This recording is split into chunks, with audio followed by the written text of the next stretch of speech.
Memamo Amammerɛ abedwafo mosomfo Frimpong Manso Adakabere ni Mr. Good. Ebraso se me de Amammerɛ ne amane nkyerɛkyerɛ brɛ mu. Munye dwan na baabi a bidi mu si enra no mentoa so emfiri ho emamo. Bigusu a memamo nkyerɛkyerɛ efa akamfo awarɛ ho. Na ene emu baako a bede brɛ wo no etu din se AYETÄ. Na ansana no momye na ewura mu awurade na se. Otwede amponyankopɔne a wodo ho twe no a ompa nhwe ono no waye akwantifi dusina ɔso aberɛfo one ɔbɔrebɔre nyame a ɔbɔ ade no san bɔ ne ho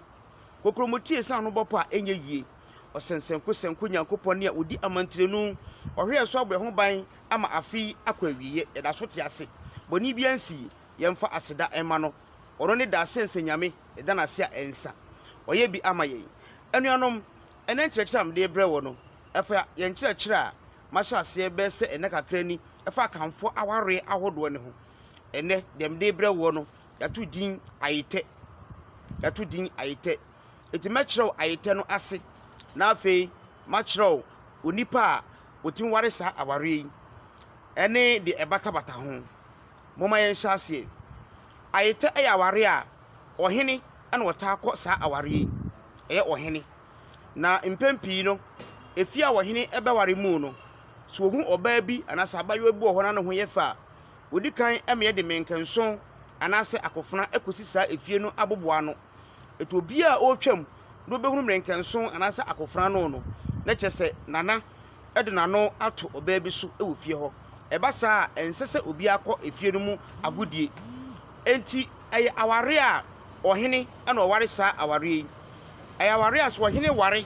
na se ohwe oba ni yie na ekena bi se oba no efiri mu a etimi yi oba foforo e de ne hye ohene no anamu e de ne hye de wafiri mu no anamu eno ana efre no AYETÄ edi emfa ho se woye oba ni nua anase woye oba no abusuamu enipa bi etimi yi no e de ne hye de wafiri no emu no anamu ni nyina gina se ohene no ahwe oba no eyie enti abusua no ani aso aware de ne kyese e de pa o AYETÄ AWAREƐ ede pa saa so na bi a na osikani bi nso so akwa aware na oba okoware no no ohwe ni yie otimi hwe na mebi so abusua ne so ono nso ofiri mu abusua ntimi bi sa hye na namu eno na efe na AYETÄ nanso wohini mom ana wota akọ saa aware no se de medical aka no so ohwe de mrenkenso anasa akofuna ekosi efie bi animu a na kire se nani ahu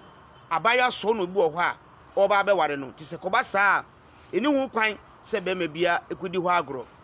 wei ene efre no AYETÄ ayaware a minim se nei eda so koso de a wei tete ho aware ni mu baako a se ne wohene be ware obi na bibi nti enipa na firim na abusuo na se enipa baako ade na hye na nan de am wohene no minim de ene wei de gisem ko bisa me nana me nana wo ho tim ko bisa no a ɔno na ɔkyerɛkyerɛ me mpaninsam mi se wei so wode mu mpaninsam ebeba se uyi obi a unim Amammerɛ ene amane se ya enya ade a okɔ aware a ho bɛyɛ den ama wo isan se unim de ye ene ne enye na opese usua Amammerɛ ene amane na wote ase ya fa ho bɛbɔ peace Amammerɛ kui PAK TV a ye wo so yi ye bɛkɔ so ne akyerɛkyerɛw ama so hu de owura fi empanimfo se owura fi ukrom hina ben a wo yira awadwa baase saa nso ene ye gyasra na wanyi bia eche se omawre ewu enti etene yensa wo so tene bie atase ye